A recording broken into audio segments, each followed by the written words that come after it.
വിശദിവന്തിയാടും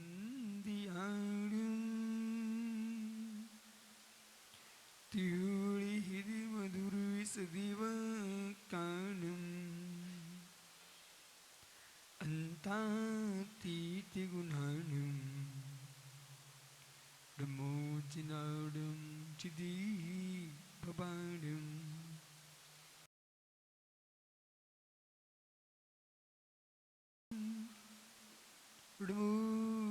സിദ്ധാണും ായിരിയാടും ായാടും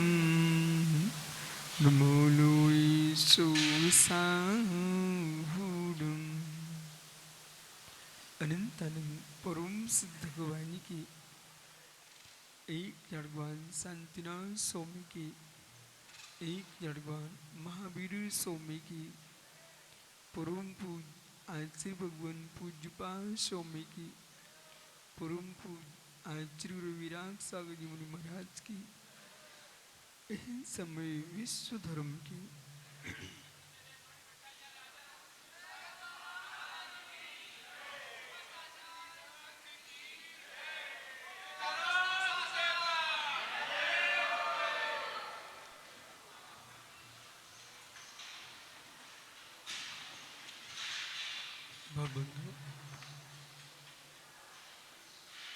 अंतिम 33 वर्तमान स्वामी के शासन में हम श्री विराजते हैं तीर्थंकर की पीयूष देशना जिनेन्द्रवाड़ी मनुष्यों जगत कल्याणी ईश्वर मध्य शासन नमो शासन जयवंतो वितरा श्रवण संस्कृति भगवत अरहत परमेश्वर तीर्थंकर दिनेश्वर देव ने विश्व चंद्रा को वस्तु की वस्तुत्व का सत्याबोध प्रदान किया है। वस्तु व्यवस्था व्यवस्थित है, इसमें कोई शंका नहीं। पर्यायों का होना, गुण का होना, द्रव्य का होना, इसे कोई टालने की क्षमता नहीं रखता। इस वस्तु व्यवस्था में व्यक्ति को कुछ भी संभालने की आवश्यकता नहीं है। एकमात्र वस्तु व्यवस्था में अपने परिणामों को व्यवस्थित रखने की आवश्यकता है। मोक्ष मार्ग रत्नात्रय जो धर्म है, ये वास्तव में शांति से वस्तु व्यवस्था को देखने के लिए मुनि बनना पड़ता है। शांति से वस्तु व्यवस्था को देखने के लिए छिल्लिका आर्का माता जी सारे पद जितने हैं,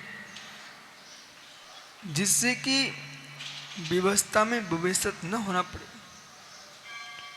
व्यवस्थाओं से शून्य होकर के सो जीवन की व्यवस्थिता है, इसमें तल्लीन होने के लिए एक गुण रहस्य अंतरंग का अन्वेषण चाहिए।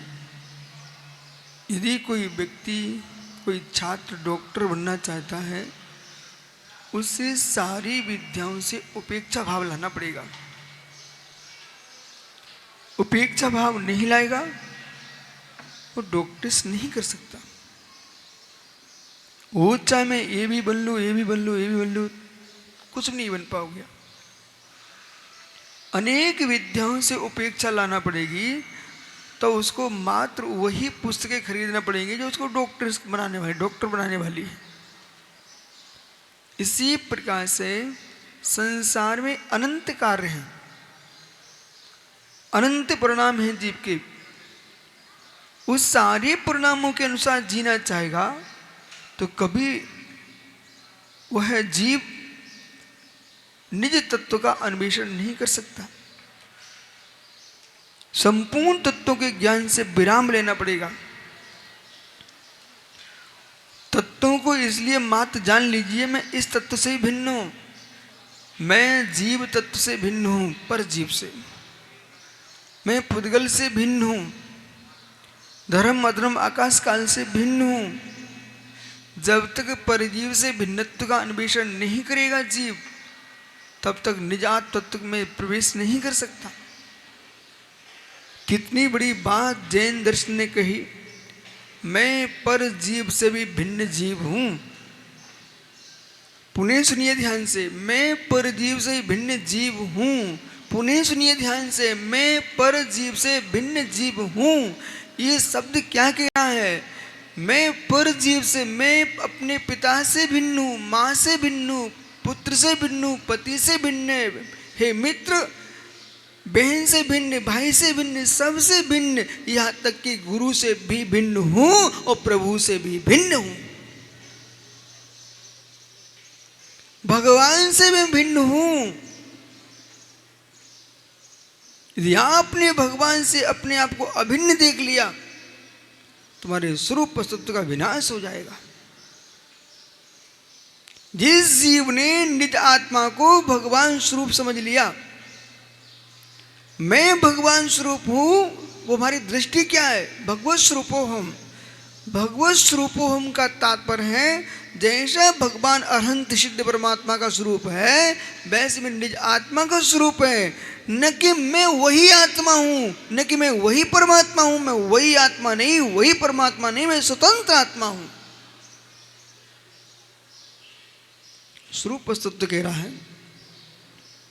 स्वरूप अस्तित्व में जब जीव जिएगा तो उमेश तुमको मालूम चलेगा कि स्वरूप मेरा भिन्न है, मेरे संबंधियों का स्वरूप भिन्न है, मेरा चेतन है, अन्य का चेतन है, अन्य के चेतन से मेरी उत्पत्ति नहीं हुई है, मेरे चेतन से अन्य की उत्पत्ति नहीं होती है। ऐसा नए प्रमाण से जो जानता है, वह युक्ति पूर्वक तत्व को पहचानता है। मैं भिन्न हूं। सबसे कठिन साधना एकत्व की है। सबसे कठिन साधना एकत्व की है। उस कठिन साधना एकत्व की तभी कर पाओगे जब तुमको भिन्नत्व का ज्ञान होगा। भिन्नत्व का ही ज्ञान नहीं है, तुम एकत्व में कैसे जा सकते हो? इसलिए कुंद कुंद स्वामी ने एकत्व की मात्र व्याख्या की ही नहीं। भगवत कुंद कुंद स्वामी ने श्री समय सार जी जैसे महान अलौकिक ग्रंथ में भिन्नत्व मात्र की व्याख्या नहीं किए, एकत्व विभक्त भाव की व्याख्या की है। मात्र एकत्व की व्याख्या नहीं है। पंडित साहब हरिचंद जी, एकत्व मात्र की व्याख्या नहीं है। एकत्व की व्याख्या करने से एकत्व की व्याख्या करने से मिथ्या छा जाता। अब समझिए, जो जीव श्री समय सार का स्वाध्याय कर रहे हैं, उन्हें एक बार गंभीरता में यहां बैठना चाहिए। राजेश भाई, एकत्व मात्र कहते तो भिन्नत्व का बोध अपने आप हो जाता। ऐसा बोल दीजिए ना, निसंग सागर बोल सकते थे। एकत्व का व्याख्यान कर देने से भिन्नत्व का व्याख्यान हो जाता। आपको रहस्य पता ही नहीं है, भिन्नत्व का व्याख्यान नहीं होता, एकत्व ईश्वरवाद में छा जाता। शुद्ध संग्रहणे का परिणाम तो ये छा गया, खलु ब्रह्म द्वितीयो नास्ति। ये जो विपर्यास है, शुद्ध संग्रहणे का विपर्यास है। और एकम द्वितीयम नास्ति। एकत्व की व्याख्या करने से मिथ्या छा जाएगा। पहले समझना की कोशिश करो। एकत्व की व्याख्या करने से मिथ्या छा जाएगा। एकत्व स्वभाव को समझने के लिए विभक्त भाव का बोध होना चाहिए। कुंद कुंद जैसा महान योगी आपको आध्यात्मिक दिखते हैं, लेकिन दार्शनिक ग्रंथकारों ने उनको दार्शनिक आचार कहा है। बोले कैसे? एकत्व है तो एकत्व है, एकत्व है, सबका मालिक एक वाला एकत्व। सबका मालिक एक, एकत्व। बातें मीठी लगती हैं, दया करुणा की भाषा से प्रभावित हो मत जाना। डॉक्टर साहब आगरा। दया करुणा वैराग्य, अब थोड़ा संभल के सुनना है ना, थोड़ा सिद्धांत क्यों जाइए आप। दया करुणा वैराग्य, इनकी भाषा सैद्धांतिक नहीं होती। दया करुणा वैराग्य, इनकी दृष्टि सिद्धांतिक नहीं है। सिद्धांत की दृष्टि से युक्त होकर के दया करुणा वैराग्य होना चाहिए। दया से प्रभावित हो गए, कोई जीव बहुत गौशाला खोल रहा है, बहुत अच्छा काम कर रहा है, करना ही चाहिए, परंतु वो जीव गौशाला खोलने के उपरांत बोले आप भी मेरी गौशाला जुड़िए, अच्छी बात है, करुणा का कार्य करना चाहिए, लेकिन समझिए ध्यान से, प्रभु की गैया प्रभु के लिए हैं,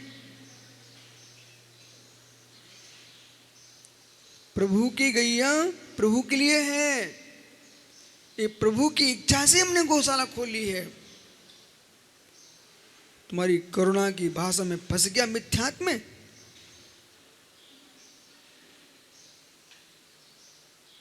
प्रभु की गैया प्रभु के लिए है और प्रभु ने आदेश किया तो मैंने प्रभु का काम किया, मतलब लुट गया बेचारा, लुट गया। उस जीव को यही बोध नहीं है कि मेरे अंदर भी मतिश्रुत ज्ञान होता है, उसे यह भी ज्ञान नहीं है कि मेरे अंदर भी इच्छा होती, मन का विषय है, उसे यह भी ज्ञान नहीं है कि मेरी आत्मा के अंदर की स्वतंत्रता का भान ही नहीं, उसे ये बोध नहीं है कि प्रभु किसी को आदेश करते नहीं है, वो आदेश करने वाला प्रभु होता नहीं है, जो प्रभु हो जाएगा वो आदेश करने आएगा नहीं। करुणा की दृष्टि को सुनकर के सम्यक की दृष्टि खोजना चाहिए, किसी जीव का घात न हो, इसलिए गौशाला खोलना चाहिए। उस गौशाला में गो ही नहीं, संस्कृत व्याकरण में गम गच्छ, गम गच्छ, तो गम गच्छ गो गच्छ, गो धातु है वो गमन करने में आती है। ये हरिचंद पंडित बैठे व्याकरणाचा, पंडित साहब गो धातु है, गो का गच्छ आदेश होता है, गच्छति गच्छता गच्छन्ति गच्छति गच्छत गच्छत गच्छामि गच्छावा गच्छामः, गम गच्छे। इस गम धातु से हम जब बात करेंगे, गम धातु से बात करेंगे तो गमन करने में आती है, और जो जो गमन करते हैं वे सब गाय होती हैं, जो जो गमन करते हैं वो सब गाय होती हैं। ये पंडित राकेश ऐसे कर रहा जैसे पागल हो गया बेचारा। पंडित समझिए, इधर तो देखो आपने यूं क्यों किया, आपको शांति से समझ में तो शांत बैठ रहते, यूं नहीं करना, यूं नहीं करना, कुछ नहीं करना। सुनो, आप विद्वान हो गए यूं कर दिया, बड़ा आश्चर्य लगा मुझे तो। पंडित सुनिए, अब इनको विस्तार से समझाता। शब्द 3 प्रकार के होते हैं, रूढ़ि, योगज, योग रूढ़ि, ये 3 प्रकार के शब्द व्याकरण में आपने पढ़े हों और न पढ़े तो आप सुन लीजिए। फिर हमारे पास नैगम्य संग्रह, विभार, विसूत्र, शब्द, समरूढ़ एवं भूत। समरूढ़ न अवरूढ़ अर्थों ग्रहण करता है, जबकि जैसे कि पंकज, तो पंकज शब्द का जब प्रयोग किया तो भाई नवीन, पंकज का क्या अर्थ होता है? पंकज का अर्थ क्या होता है लोक में? पंकज यानी कमल अंकुर, कमल। पंकज यानी कमल। अब ये जो शब्द है पंकज, यो पंकज जो शब्द है ये योगज शब्द है, योगज शब्द है। पंक यानी कीचड़, यानी जन्मा, जो कीचड़ में जन्म लेता है उसका नाम पंकज। योगी शब्द, योग शब्द है। योग होने पर भी रूढ़ हो गया। योग होने पर भी रूढ़ हो गया। बोले कैसे? क्या मित्र जलज, आइए, जलज शब्द क्या है? जलज जो जल में जन्म ले, वो कौन है? कमल। और आश्चर्य, क्या जलकुंभी जल में नहीं हो रहे? क्या सिंगाड़े जल में नहीं हो रहे? क्या शैवाल जल में नहीं हो रहे? लेकिन फिर भी रूढ़ी में जलज को कमल ही कहते हैं। ऐसे ही गम गक्ष जो गमन करे सब गाय होती है, जो गमन करे सब गाय गो होती है। परंतु जैसे जल में उत्पन्न होने वाला कमल, कोई कमल कोई जल कहा जाता है, सिंगाड़े को नहीं कहते हो। ऐसे ही रूढ़ी में समरूढ़ने की दृष्टि से गाय को ही तुम गो कहते हो, बाकी पशुओं को नहीं कहते हो। अब बोलिए राकेश भाई, सभी जीव गो हैं, सभी जीव गो हैं, उसमें आप भी गो हो। लेकिन अब समरूढ़ने की अपेक्षा से गाय ही गाय है, गाय ही गाय है।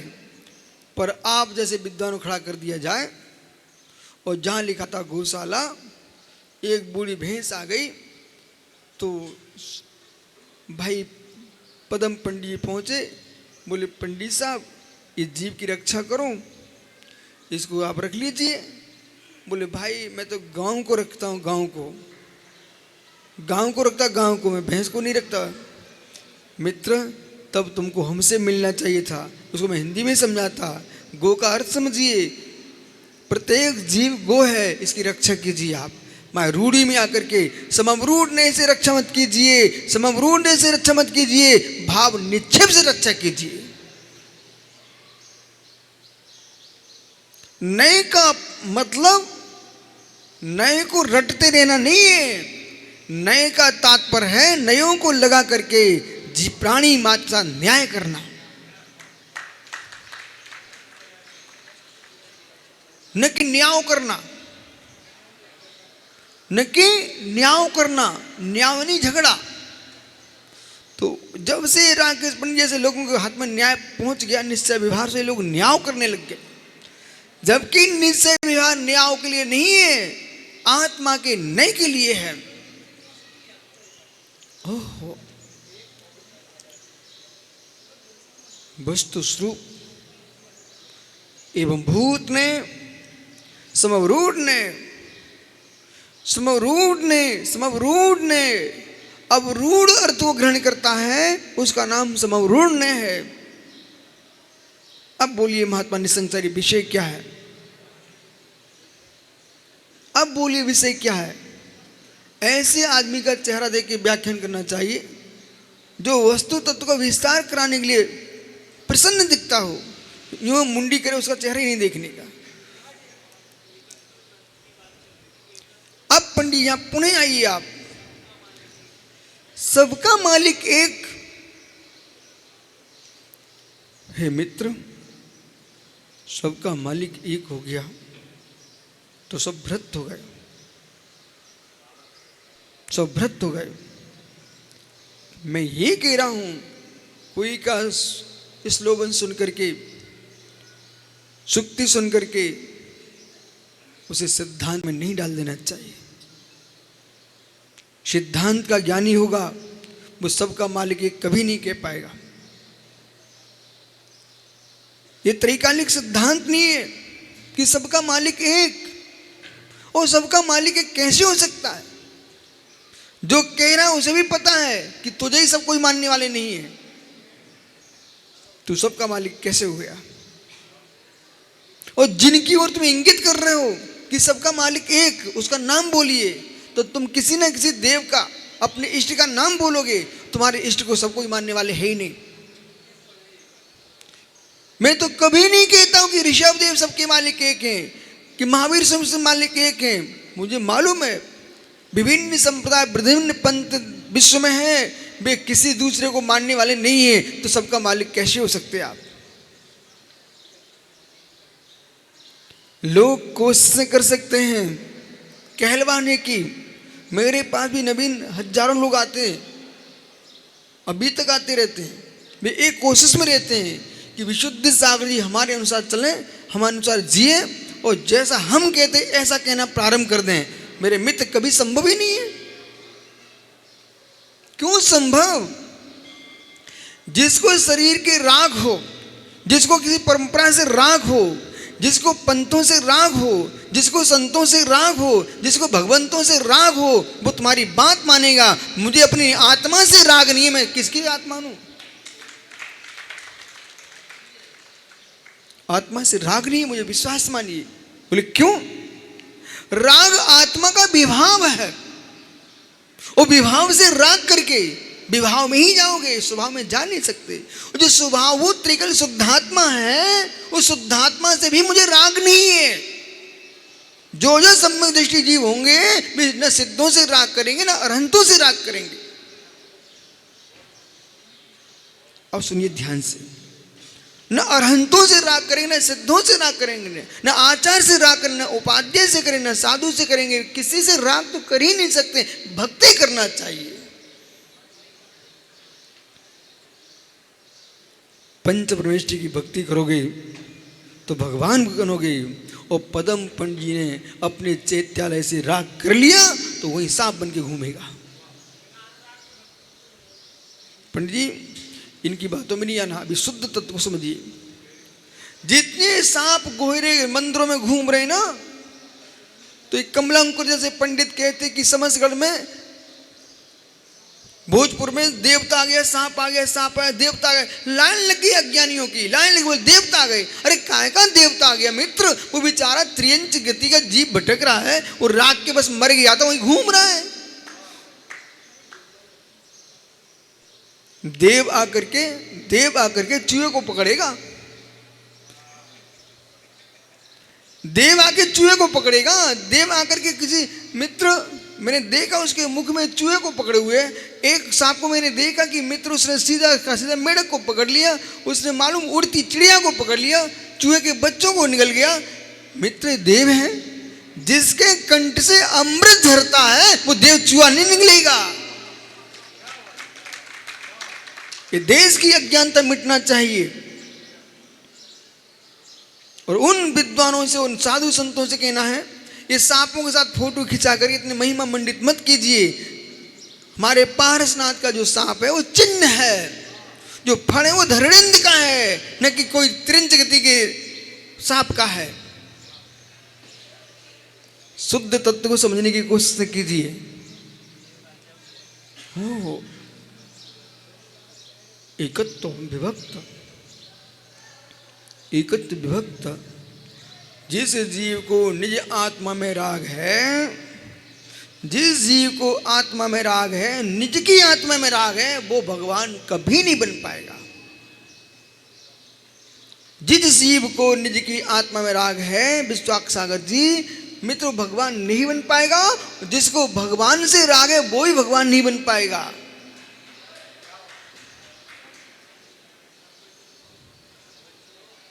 पहले सुनिए, पर जब तक विषय के साय में राग आपके अंदर बैठा हुआ है, तब तक भगवान की भक्ति मत छोड़ दें। अनुराग रहेगा, आपको रहना ही चाहिए।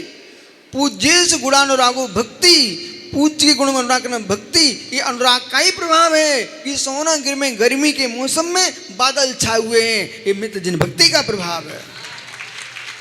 ये भक्ति क्या कर बोले, भक्ति पूजा का प्रभाव है।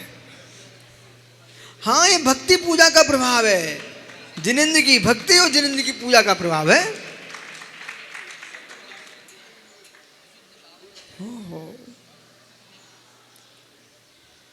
जब तक विषय कसाय का विष नहीं छूटेगा और जगत से विरक्त नहीं होगे, तब तक पूजा भक्ति में मन नहीं लगेगा आपका।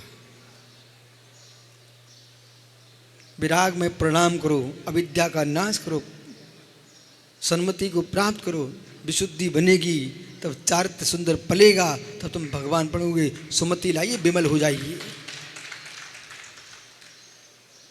सुमति लाइए, सुमति, सुमति लाइए, विमलता पाइए, तब हे जीव तुम निर्वाण को प्राप्त कर सकते हो।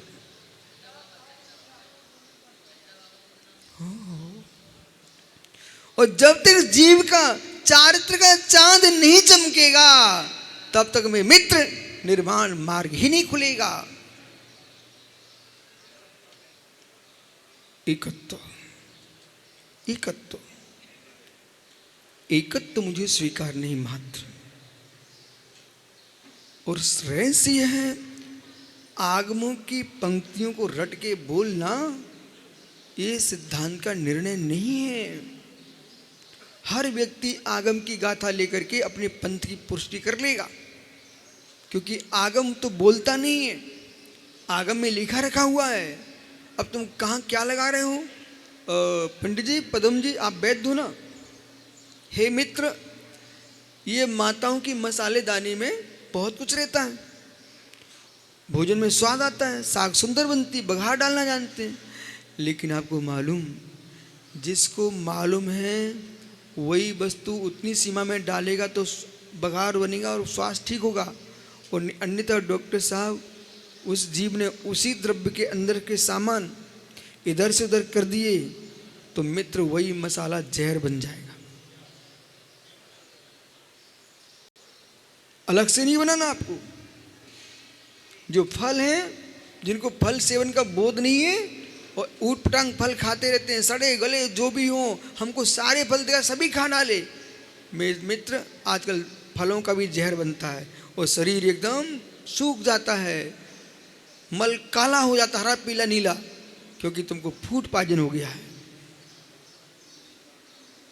जैसे भोला फल खाने से विवेकहीन फल खाएगा तो वो भी जहर बनता है, विवेकहीन भोजन करेगा वो भी जहर बन जाता है, विवेकहीन पानी पिएगा, तुझे पता नहीं है क्या आप लोगों को? माताजी के आचार्य श्री ने नाममाला पढ़ाई थी, आप लोग भूल गए क्या?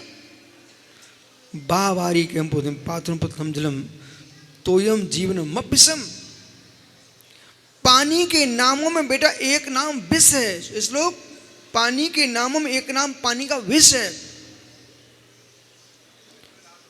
और पानी का नाम अमृत भी है। पयस, पयस नहीं अमृत। बारी, बारी, कम, पाथुर, सल्लम, जलम, तोयम, जीवन, मब्बिसम, ये सब पानी के नाम है। तो पानी का नाम अमृत कब होता है? जब भोजन करने वाला व्यक्ति कुछ ग्रास ग्रहण करे फिर पानी पिए, कुछ ग्रास ग्रहण करे फिर पानी पिए। आजकल पदम जैसे जीव ये क्या सिखाते हैं? भरपेट खा लो फिर पानी पीना, बोले आधे घंटे बाद। ओहो मित्र, बीच बीच में पानी पीना चाहिए, आयुर्वेद कहता है। समझे कि नहीं? जो शुरू में पानी पी लेगा उसकी क्षुधा समाप्त। जो अंत में बहुत पानी पिएगा बमन करेगा, जलोदर हो जाएगा। पानी अमृत कब बनता है? जब आवश्यकता हो तब पानी पियो, जब प्यास लगे तब पानी पियो। आवश्यकता पानी की है, तुम दूध पी रहे हो, तुम जहर बना रहे हो अपने शरीर के लिए। आवश्यकता पानी की है, तुम रस पी रहे हो। ओहो, दूध कभी पानी का काम नहीं करेगा, फलों के रस कभी पानी का काम नहीं करेंगे। यदि आपने उनका प्रयोग ऐसे किया, सोमदेव सूर्य के नीति वाक्य अमृत, सोमदेव सूर्य के सतलग चंपू महाकाव्य, इनके अंदर पूरी दिनचर्या लिखी रखी हुई है। दिन भर में 12 महीने की चर्या का व्याख्यान किया गया है सोमदेव सूर्य ने। अब उन्होंने कहा कि भाई अमृत, जब तुम शांति से चल चल के आ रहे हो, पहले बैठिए, कितनी प्यास लगी हो विश्राम कीजिए, इसके बाद तुम पानी पीना खाली पानी नहीं पीना, गुड़ के साथ पीना। पानी अमृत बन रहा है, अमृत बन रहा है। दौड़ के आया और पानी चाहिए, और पानी पिया, लगा पानी, मर गया। विष, विष। तो लोगों ने सोचा कि पानी का विष नाम क्यों है? अरे इसलिए नाम विष है कि इसका आपने सम्यक प्रयोग नहीं किया तो पानी विष हो जाता है। ऐसे जिनवाणी के सूत्र हैं, ये अलग अलग पंथ क्यों बन गए? तुमको पता ही नहीं था किस समय क्या प्रयोग करना चाहिए। एवं भूत का प्रयोग कब होना था, नैगम का कब प्रयोग होना चाहिए था, संग्रह का कब प्रयोग होना चाहिए था, ओहो समवरूढ़ का कब प्रयोग होना चाहिए था, आपको व्यवहार का कब प्रयोग करना था, ये आपको शब्द नहीं का प्रयोग क्या है, ये इनका निर्णय ही नहीं किया जीव ने। बस जिनवाणी खोल के बैठ गया। नयों का कोई ज्ञान नहीं है, प्रमाण का बोध नहीं है, तो आप न्याय कैसे करेंगे? नए प्रमाण का ज्ञान। इसलिए मात्र एकत्व हूं, एकत्व हूं, एकत्व हूं, एक हूं, एक हूं, एक हूं, अभिप्रायों में जाइए आप। अहिमिको कल शुद्धो न भी अति मध्य किंची अन्नम परमाणु मित्तम्पी। इस सिद्धांत ने, इस गाथा ने क्या किया? एकत्ववाद की व्याख्या नहीं की, विभक्ति की भी व्याख्या की। इस गाथा में विभक्ति की व्याख्या बोला, पढ़िए गाथा और समझिए। इस गाथा में विभक्ति व्याख्या है, तुम एकत्व की बात कर रहे हो। यदि आपने इसका मात्र एकत्व की व्याख्या किया तो आपको गाथा का अर्थ लगाना ही नहीं आता। इसी गाथा में विभक्त है, इसी गाथा में विभक्त है। सुनिए ध्यान से, मैं फिर से बोल रहा हूं। ओ हो। इसलिए मित्र सुरेश गदिया, एक सज्जन ने इंदौर में हमसे कहा कि विशुद्ध सागर महाराज जी ये तो बताइए, ये पदम दिल्ली, हुकमचंद भारल जी, रतनचंद भारल जी, सारे पंथों के विद्वान आपके पास क्यों आते हैं? सुब्रसार बैठे थे बगल में, तो उन्होंने पढ़ा के रखा था दूसरे को, तो वो दूसरा क्या बोलता, उन्हीं का मित्र, क्यों नहीं आएंगे, उनकी भाषा बोलते इसलिए आते हैं। और मैं शांति सुन रहा था।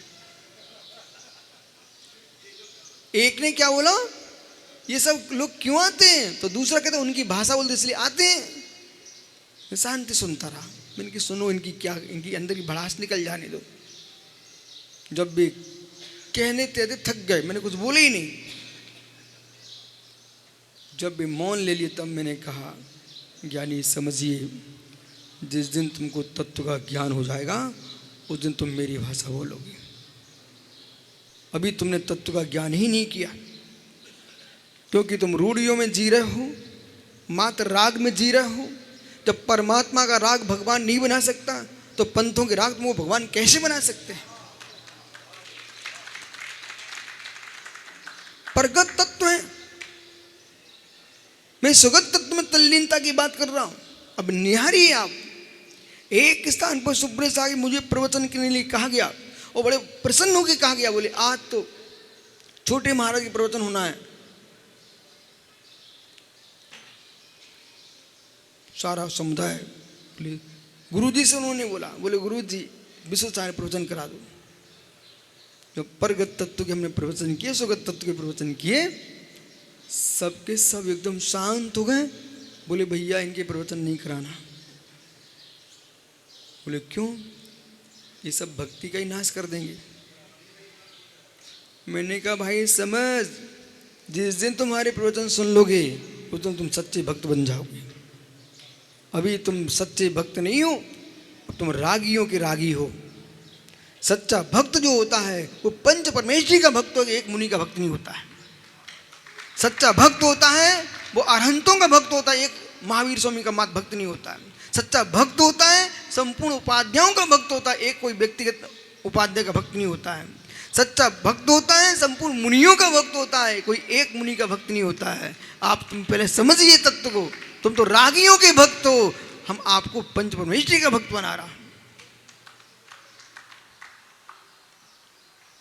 एकत्व, और ये तत्व को समझने के लिए प्रज्ञा विशाल चाहिए, सोच विशाल चाहिए। बंधो मत बहना सीखो, बंधो मत बहना सीखो, खूंटों से बंधो मत बहना सीखो। बहुत कठोर साधना करना पड़ेगी, तब पदम पंडित जी आपका राग छूट पाएगा। ओह, क्या जगत की लीला है। घर द्वार, बेटा बहू पत्नी सबको छोड़ देना सरल है। जो परंपरा तुम जीवन में देखते आए हो, पंथ के कपड़े उतारना कठिन काम है।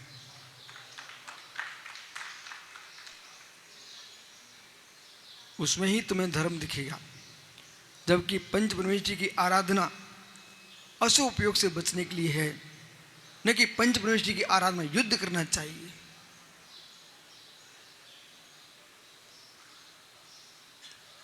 एकत्व, एकत्व विभक्त,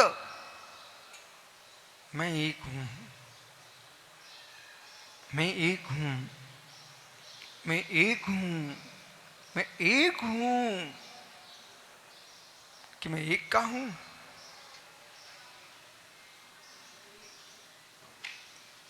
मैं एक का नहीं हूं, मैं एक हूं, एक का नहीं हूं, मैं एक ही नहीं हूं, मैं एक ही नहीं हूं, अनंत में एक हूं। मैं एक ही हो गया तो विश्व में एक ही जीव बचेगा। विषय तो समझिए।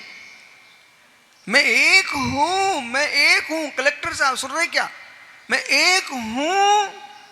ये सारा विषय बिल्कुल विवेक के साथ बोल रहा हूं।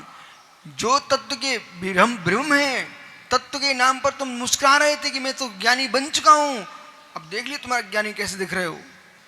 मैं एक हूं, मैं एक ही नहीं हूं, अपने आप में भी अनेक हूं और अनेकों में एक हूं और अनेकों में भी अनेक हूं।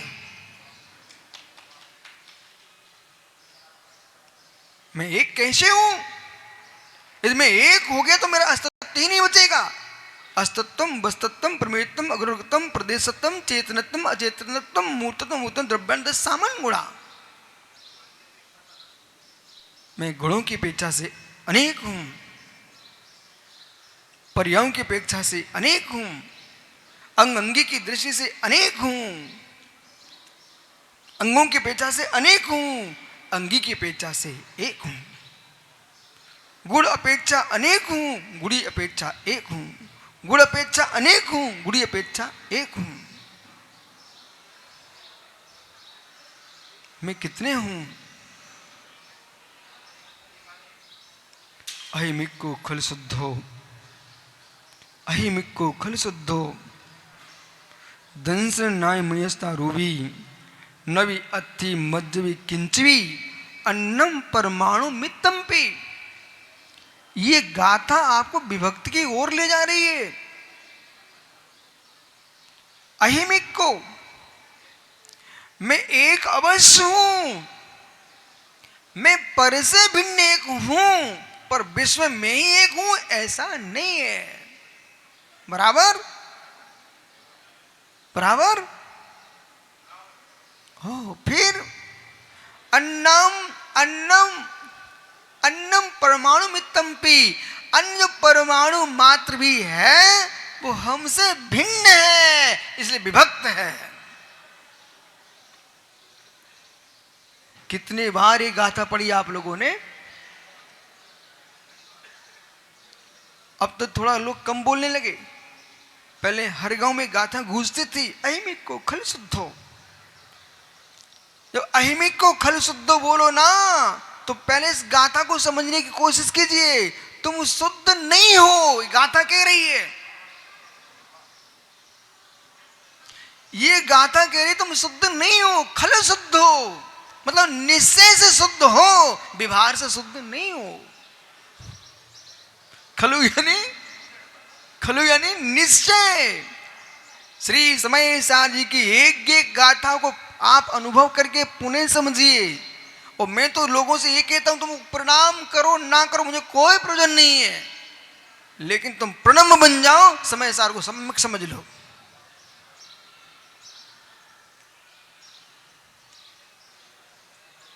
खलु शुद्धो, यथार्थ में वास्तव में निश्चय से जीव शुद्ध है, पर व्यवहार से तो अशुद्ध है। यदि आपसे प्रश्न है, हमारा राकेश पंडित जी आज बहुत चेहरा बना रहे हैं, तुम चेहरा बना रहे हो ना, पहले सुनिए। एक प्रश्न है हमारा आपसे, जो समय सार ग्रंथ है वो सिद्धों के लिए लिखा गया है कि संसारी के लिए?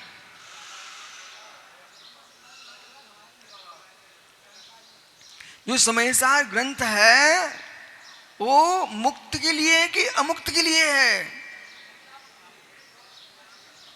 कुछ भी बोलते रहने ऐसा नहीं होता है। अमुक्त के लिए है, मुक्त होने के लिए, ऐसा बोलिए। अमुक्त के लिए है, मुक्त होने के लिए। जब तक बंद का ज्ञान नहीं होगा और निर्बंध का ज्ञान नहीं होगा तो बंद तोड़ेगा क्यों? बंद का ज्ञान नहीं होगा तो बंधा नहीं मानेगा, और निर्बंध का ज्ञान नहीं होगा तो मोक्ष होने का पुरुषार्थ नहीं करेगा। इसलिए मित्र, आपको पदम पुराण भी पढ़ना चाहिए है, प्रथमा नियोग भी पढ़िए, चरणा नियोग भी पढ़िए, करुणा नियोग भी पढ़िए और द्रव्या नियोग भी पढ़िए। और चारों ने पढ़ने के बाद भी तुम्हें मोक्ष नहीं मिलेगा, मोक्ष तो चलने से ही मिलेगा।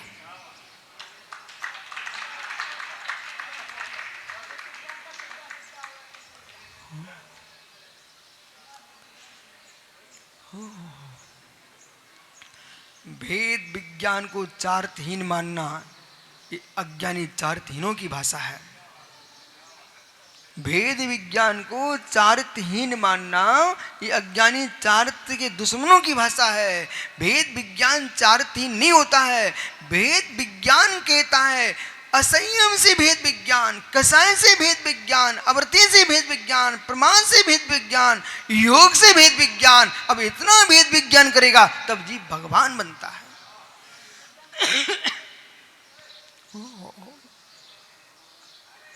ये तो भोले जैसे लोग पानी भी पीते पीते मुटाते रहेंगे और यूं कहेंगे कुछ नहीं रखा, नियत है, नियत है, नियत है। हे मित्र, नियत होने से काम नहीं चलेगा, नियतता भी पुरुषार्थ से उत्पन्न होती है। 47 नए पढ़ना चाहिए।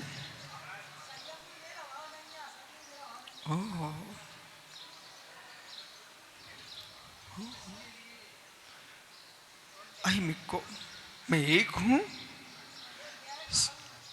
मैं एक हूं, मैं भिन्न हूं। एकत्व को जानने के लिए भिन्नत्व को जानना चाहिए। मैं संयम स्थान नहीं हूं, मैं लब्धि स्थान नहीं हूं, मैं गुणस्थान नहीं हूं, मैं मार्गणा स्थान नहीं हूं। मुमुक्षु सुनिए इसको, ये आपको दृष्टि में देखना है। परंतु गुणस्थान इसलिए तुम बोल रहे हो, मार्गणा स्थान इसलिए तुम बोल रहे हो। सिद्ध परमात्मा न गुणस्थान में है, न मार्गणा स्थान में है, न पर्याप्ति में है, न प्राण में है, न बोलता है। ओह, और आप जो व्याख्यान कर रहे हो शुद्ध ध्रुव की दृष्टि से, जब शुद्ध ध्रुव को देखते हो तो कुछ नहीं होता है। जगत को हाथ लगा के व्याख्यान कीजिए।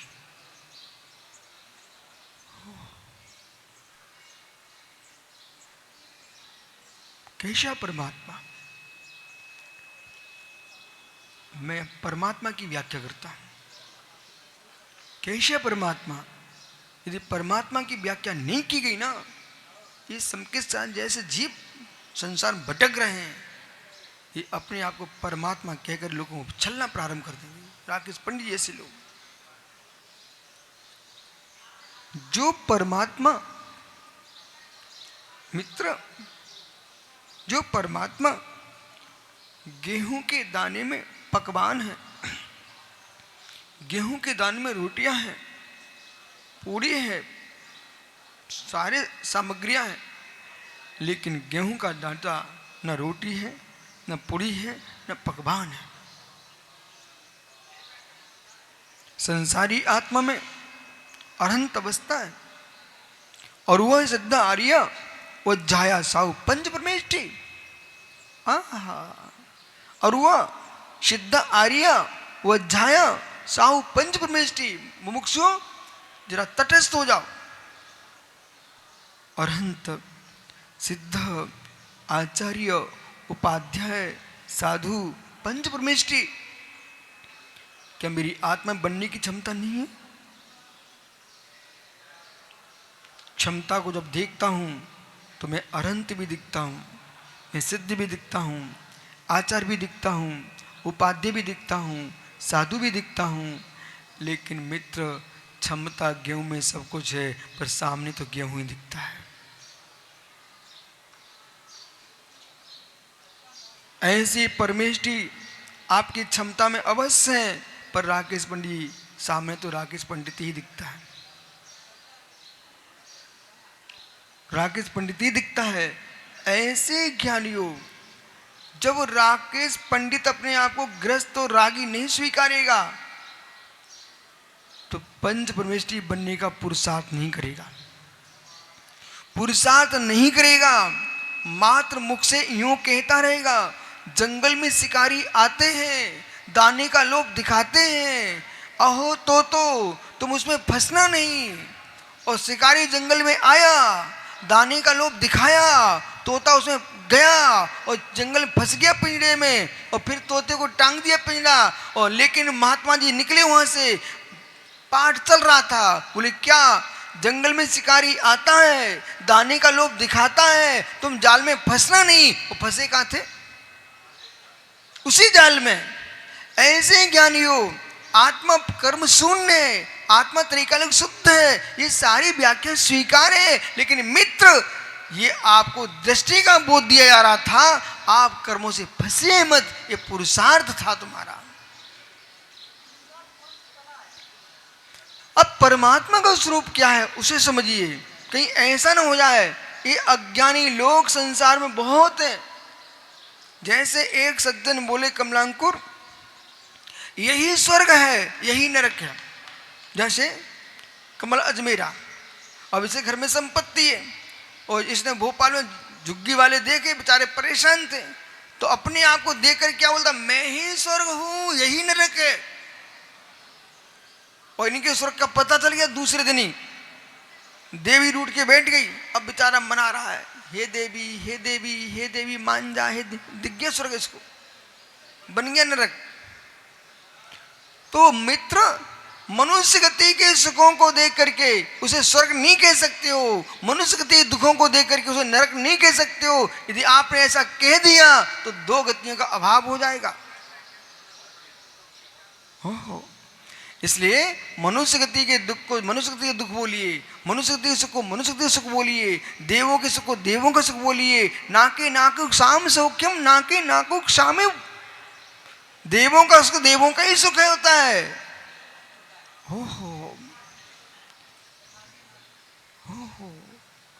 हरिश्चंद्र पंडित साहब, आप देखते चलिए, ज्ञानियों के मत में अज्ञानता कितनी गंभीर है। वो कैसे, अब मैं इसको दिखा रहा हूं आपको आंखों से देखिए। राजेश खड़े हो जाओ, राजेश खड़े हो जाओ, समय नहीं है, इतनी देर मत लगाइए। ज्ञानियों के बीच में अज्ञानता कैसे छाई है, सुनाऊं क्या आपको? दिखाऊं, इसके मुख से, हाथ से दिखाता हूं। हे मित्र, क्या मक्खन देखा? मक्खन देखा? क्या मक्खन काला होता? क्या मक्खन काला होता? कैसा होता? स्वीट, भका भक, आपकी बात बोलो, भका भक स्वीट। लेकिन ये माताएं बैठी हैं नीचे, ये समझदार माताएं हैं, ये भका भक के अंदर से भी मैल निकालना जानती है। ये भका भक के अंदर से मैल निकालना जानती हैं। उसी मक्खन को जैसे तपेली में तपाया, वो मही निकलने लगा, मरी, वो काली कलूटी इतनी दुर्गंध मारती है। ऐसे मित्र विद्वानों के बीच से अज्ञानता निकलना चाहिए, तब ये घी बन पाएगा।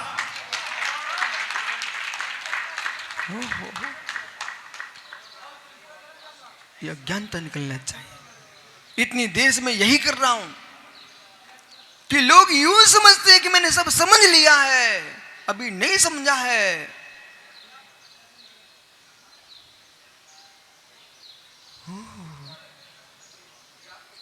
क्या क्या कभी आपने पेड़ा बनते देखा घर में? सफेद पेड़े, और कुछ माताएं काले कंटे रख देती हैं। बोले शक्कर तो श्वेत थी ना। अरे शक्कर तो श्वेत अवश्य थी, लेकिन रखो कढ़ाई पर, जलने दो, नीचे अग्नि, और आपने सीधी चाशनी बनाई और उसी चाशनी में मावा डाली, ले पेड़ा लग रहा है गोबर जैसे। अरे भाई सुनिए ना, लोचन रसना को, मैं लोचन को भी अच्छे लगे, रसना तो बाद में चखती है, पहले लोचन देखते हैं। अब बोला पहुंच गया हमारे पास, गुरुजी मनसुद्धि वचुंदा हरसुद्धि ऐसे बोला, और ले आएगा रोटी ऐसे लटक रही बेचारी। हे भगवान, कम से कम रसना तो बाद में चखती है, लोचन को अच्छे लगना चाहिए। अब थाली से आके लाए हरिचंद पंडित जी, पदम पंडित जी, बोले हरिचंद पंडित साहब मेरे यहाँ भोजन कर लो। उस थाली की सामग्री ऐसी दिख रही, गोबर गणेश जैसी है। भगवान, जब लोचन को ही अच्छी नहीं लग रही है तो रसना को क्या लगेगी? सबसे पहले लोचन को अच्छी लगना चाहिए, लोचन को अच्छी लगना चाहिए। ऐसे हम आए भैया महाराज जी के दर्शन करने, चलो मुनि महाराज आए हैं, चलो दर्शन कर लें। ये तो कितने आनंद में जीते हैं। वे पहले ही कहले सिर पर आ रहा हूँ, माथों पर आ रहा हूँ, पेट पर आ रहा हूँ, बताओ क्या करें, कोई देख ही नहीं रहा हमें। बाप रे, हम तो नहीं लिए इसलिए आए थे कि हम दुखिया आदमी इन्हें देख करके इतना अपने सुख दुख भूल जाएंगे। वे सार्थक साल पहले ही कहले वहां पेट पे चुको है। भैया मुनियों का धर्म है अपने रोगों को छिपा के रखो।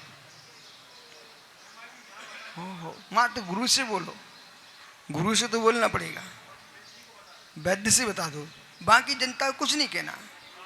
इनके सामने तो ऐसे बैठो बिल्कुल स्वस्थ हूं। बेसहानुभूति जो है ना दूसरे के बैरा को समाप्त कर देती है। कुछ ऐसे लोग हैं, ऐसे भी लोग हैं ना जिनको वैराग हुआ था, अब बोला पहले से कहने लगा बड़ा कष्ट है, दिन भर चिल्ला रहे, बहुत बिहार होना पड़ता है, गर्मी का मौसम है। ओ भगवान, इन बेचारे ना उनकी हत्या कर डाली नए वैरागियों। ओ मायाचारी नहीं है, पहले समझिए, व्यवस्थित जीवन मायाचारी नहीं है, छल कपट करना मायाचारी है। कोई व्यक्ति मोबाइल लिए घूमने लग जाए, बोले हम तो मोबाइल चलाते हैं, बोले हम तो मायाचारी नहीं करते, तुम तो मर्यादा विहीन आदमी हो, लज्जा विहीन आदमी हो, मायाचारी तो दूर है तुमसे। पहली मायाचारी तो है कि तुम मोबाइल लिए घूम रहे हो। भगवान ने कहा था पिच्ची का मंडल लेके चलना मां तुम्हारा धर्म है ना, कि मोबाइल लेके चलना, ये मायाचारी है।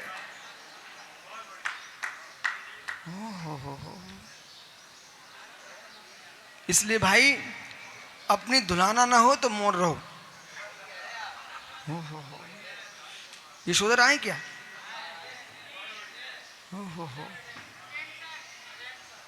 ज्ञानी सुनिए, तो नवीन छल कपट वो है कि वैसे के दूर दूर दूर दूर मैं महिलाओं से दूर रहता हूं और कमरे में पैर छुपाते दोनों हाथों से पर की। नहीं, जैसा बाहर रहो वैसे भीतर रहो, जैसे भीतर वैसे बाहर रहो। ओह, इधर हरिचंद पंडित जी कहें भाई मैं जो ना बिल्कुल टमाटर नहीं खाता, टमाटर नहीं खाता हूं। दूसरे घर में टमाटर नहीं खाते थे, वो अपने घर में जाके देखा बे मटर टमाटर खाने में लगे थे। ऐसा नहीं, मतलब समझा रहा।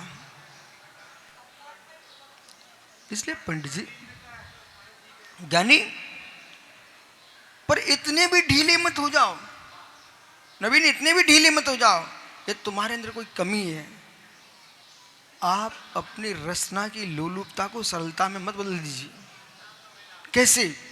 माना कि आप क्षुल्लक जी, आप ही वर्णी जी बन जाओ एक समय के लिए, और बन गए वर्णी जी, और तुम्हें बबरा पसंद है, बबरा पसंद है, चीला पसंद है, तो आपने शुरू कर दिया हार लेना। बोले आज तो मुझे बबरा खाने, बबरा बना ली हो। आप चिल्लगी हो, उद्दिष्ट त्याग है। भले तुम्हारे मन में इच्छा हो रही है, तब भी वचन में मौन रखना पड़ेगा, जिससे साधु की मुद्रा में दोष ना आए, उपहास ना हो। नहीं हम तो खुले हृदय वाले हैं। तुम खुले हृदय वाले नहीं हो, तुम मार्ग को दूषित करने वाले हो। असमर्थ लोग मार्ग को दूषित करते हैं। असमर्थ लोग श्लोक मार्ग को दूषित करते हैं। लज्जाहीन लोग मार्ग को दूषित करते हैं।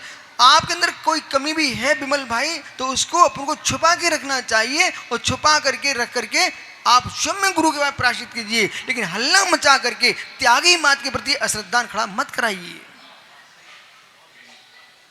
और लेखकों से मेरा कहना है कि तुम जिसके आराध्य तुम मान रहे, जिसे जो तुम्हारा परम आराध्य जिसे तुम बना बैठे हो, तुम रागी हो उसकी बेही बातें लिखो जो जगत में सुनने लायक हो। ऐसी बातें मत लिख दो कि जगत में बे जाकर के दुष्प्रभाव दिखाई दे।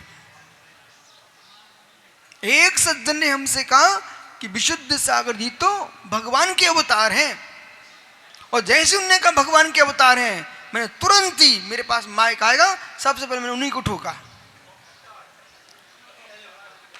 यानी तुमको लग रहा था कि मैं प्रसन्न हो जाऊंगा। मैं निंदा स्थितियों से ना खुश होता हूं ना नाराज होता हूं। मैं सत्य से अनुराग जरूर रखता हूं, लेकिन मैंने सीधा बोल दिया कि पंडित साहब, न मैं ऋषभदेव का अवतार, न महावीर का अवतार, न मैं राम का अवतार, न मैं कृष्ण का अवतार, न मैं विरांग सार का अवतार, न विद्याधर, न विमल सार अवतार। मैं तो मात्र विशुद्ध सागर ही हूं। मैं किसी का अवतार नहीं हूं।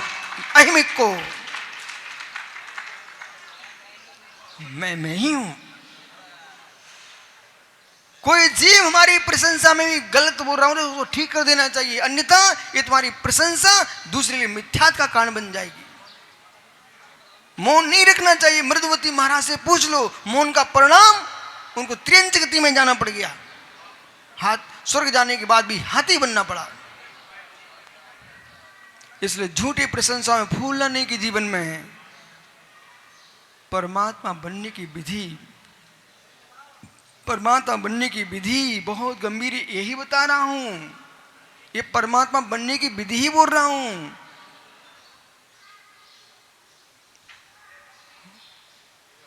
बहुत कठिन है परमात्मा बनने की विधि। पूजा भक्ति अम्मा, सामान्यचर्या की दृष्टि अलग है, वो अंदर की श्रद्धा की दृष्टि अलग है। प्रयोग अभिप्राय, प्रयोग अभिप्राय, इधर देखो मेरी तरफ देखो सब लोग। प्रयोग अभिप्राय। ललितपुर में हमारा चातुर्मास चल रहा था, तो वहां पर डॉक्टर साहब क्या हुआ,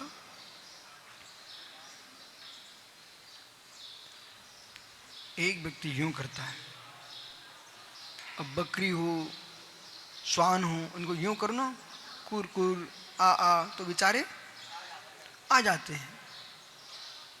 क्रिया अभिप्राय, क्रिया को देख करके उसे मुमुक्षु मत कह देना। क्रिया मात को देख कर मुमुक्षु में नहीं कह सकता आपको। मैंने अपनी आंखों से क्या देखा, सुब्रत सागर जी एक कसाई था, हाथ में दूसरे छुरी छुपाए था, वो बकरी को पकड़ना चाह रहा था। उसने यूं किया, बेचारी बकरी ने सोचा कि मुझे कुछ खिलाना चाहते हैं, और जैसी बकरी पास में, उसे तुरंत उसका कान पकड़ा। जब वापस लौट के आया, उसके 2 टुकड़े मिले।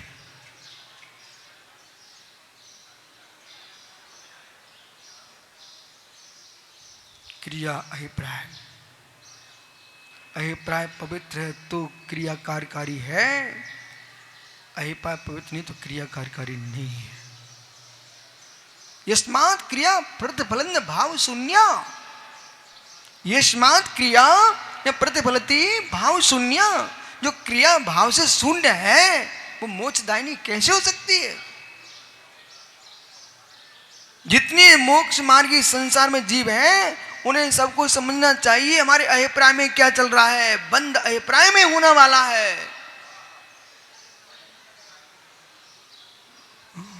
अभिप्राय कि सत्या सागर यहाँ बहुत अच्छी हो, तुम बहुत अच्छी हो, कर दो प्रशंसा, वो बच्चा अच्छे से हार करा देगा आज हमारे।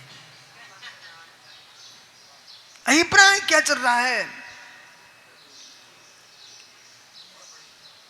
ये नवीन टोपी पे टोपी पहना रहा है, माला पे माला पहना रहा है सारे लोगों को। बोले भाई बड़ा सज्जन आदमी है, मुमुक्षु सम्मेशकर, ये सबको माला पहना रहा भाई नवीन। लेकिन अभिप्राय में क्या था?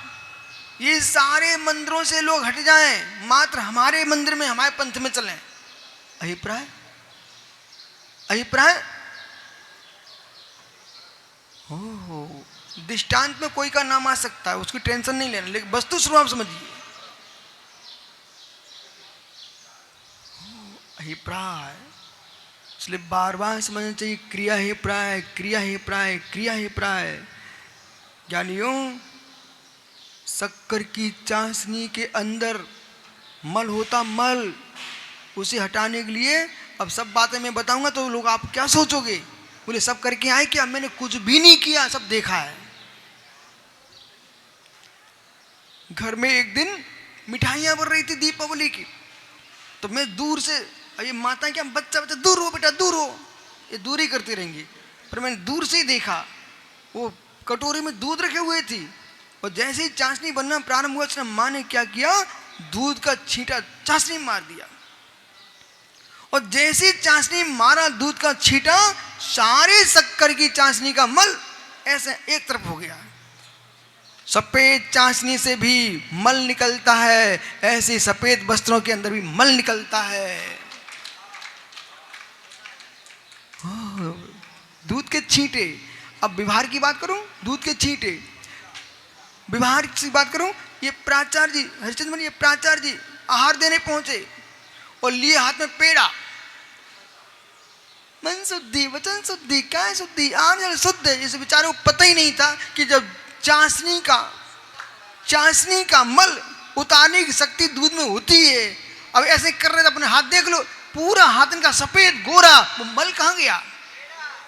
पेना। अब कह लो सुप्रीत सागर चस्क लो। हो।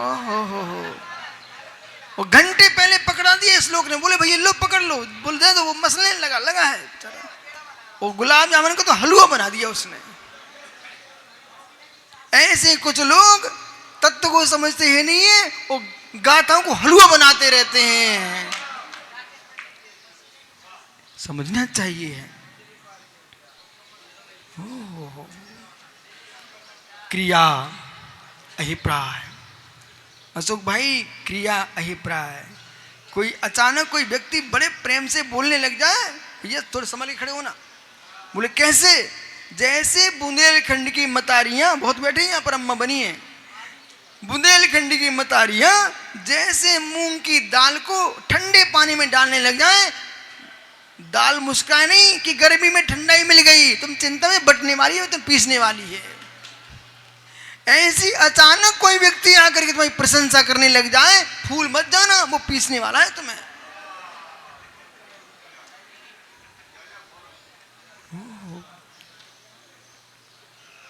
जैसे पानी का तवेला भर के लाए, पदम भैया दूर हट जाया करो। बोले दिखा रहा तवेला, तुम्हें फुला करके सिलबट्टे में पीसेगा। जितने बड़े बड़े अच्छे लोग हो ना, उन्हें सबको दूरी बना के नहीं जगत से। एक सज्जन आए मेरे पास, हाथ पैर दबाने लगे, बड़ी गजब की बात है, कितनी सेवा कर रहा भाई, लगातार सेवा कर रहा। फिर धीरे से कहता, गुरुजी चौका लगो है। उनकी परमेश्वरों, तू इतने दिन से तो आया नहीं, वो आज तुम पैर दबा रहा है, तुम्हें समझे कोई लफड़ा जरूर है। बोले गुरुजी गंदोदक चाहने हैं, हमके ज्ञानी, तुम जितने जन्मे होते हम भी जन्मे हैं, सो मालूम हो के गंदोदक चाहने हैं, गंदोदक चाहने हैं। और मालूम इनके जबलपुर था भैया का, सैलिस का, और वो जी बोला गंदोदक चाहने हैं, हम खड़े हो गए रोड पे ही, और हमने कहा ले पकड़ कमंडल दो लाला गंदोदक। अब बेचारे का चेहरा ऐसे हो गया, बोले महाराज इतने नहीं होते, हम नहीं होते, निमंत्रण से नहीं जाते। हो जगत विचित्र बेटा, क्रिया अभिप्राय। इसलिए राकेश पंडित जी यथार्थ बोलना सीखो। असमान जाति को असमान जाति में देखो, असमान जाति में शुद्ध स्वभाव को देखो, शुद्ध स्वभाव को देखने के बाद वर्तमान के विभाव को देखो, वर्तमान के विभाव को हटाने का पुरुषार्थ देखो। इसलिए चारों अनुयोग देखो। तादृक संपत समेता विविध नए तप संयम ज्ञान दृष्टि चरिया सिद्धा समन्ता प्रतु यशो विश्व विश्व देवास देवा। मालूम विश्व देवास देवा, ये 24 समूषण, कितने हैं यहाँ पर समूषण? 24 समूषण है, उनमें एक में भी देव नहीं है। यह 24 समूषण है, 24 समूषण एक में भी देव नहीं है, तो कौन है? देवादेव हैं। देव नहीं है, कौन है? देवादेव हैं। देवों को भजे संसार में भटके, हम देवों को भजते ही नहीं है, हम तो देवादेव को भजते हैं। विश्व देवादेवा। मेरा माथा तो झुकवाने के लिए उस देव को भी पुण्य करना पड़ेगा, मेरा मस्तक झुकवाने के लिए उस देव को भी तपस्या करना पड़ेगी। जगत के जितने देव हो, सौधर इंद्र से लेकर के सर्वाधिक तक के देव, ये भूत भुतड़ियां तो कोई काम के ही नहीं है। ओहो, इन सारे जगत के देवों को यदि विशुद्ध सार का सिर झुकवाना है तो उन्हें मनुष्य गति प्राप्त करके दिगंबरी दीक्षा लेकर के अरहंत अवस्था प्राप्त करना पड़ेगी, तब भी हमारा सिर झुकवा सकते हैं। अपन थोड़े ही कि इस कोने को पूज लो, उस कोने को पूज लो। राकेश पंडित जी पूजा,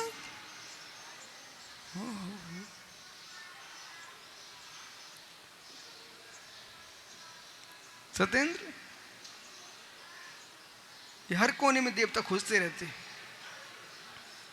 ओ हम हर कोने के देवता मेरे पास आते रहते, ये खोजते रहते हैं। ओ इस श्लोक में क्या लिखा? विश्व देवास देवा, विश्व देवास देवा, विश्व देवास देवा। वो जो विश्व देवा देव है वो बना कैसे? एकत्व, विभक्त। मैं एक हूं पर परमाणु मां से भिन्न हूं, परमाणु मां से भिन्न हूं। चिंतन तो हर व्यक्ति कर सकता है। अच्छा मस्त पेट भरो, अच्छे से मैं क्या करूं, अच्छा भोजन करो, शुद्ध भोजन करके पूरा भरपूर पेट भर जाए, फिर तुम फुर्सत में बैठो। अब समझ में आएगा।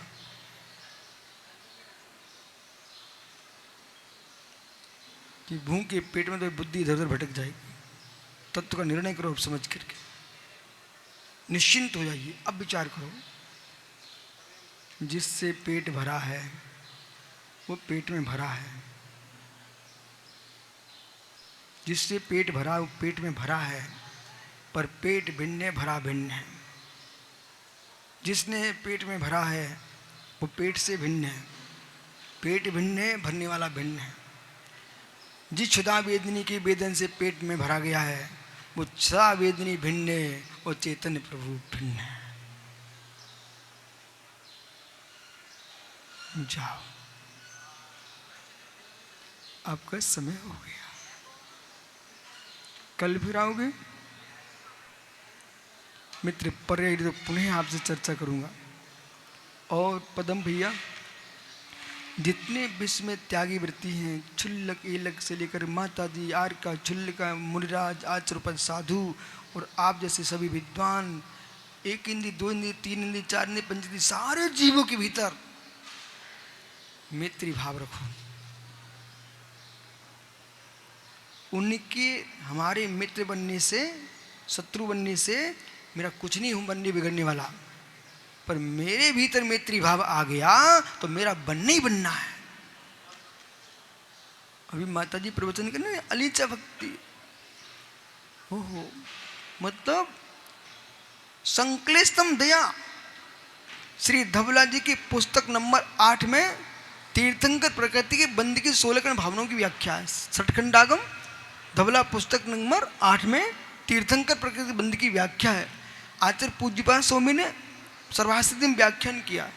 आचार्य उमा स्वामी ने तत्वासुत में 16 भावनाओं की व्याख्या की है।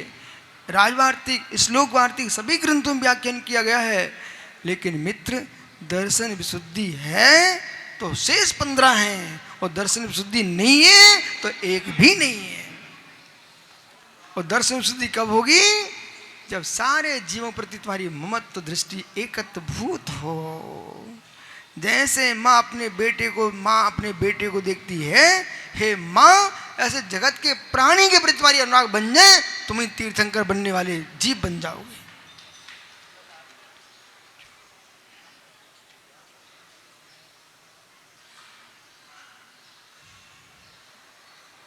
क्या हो गया?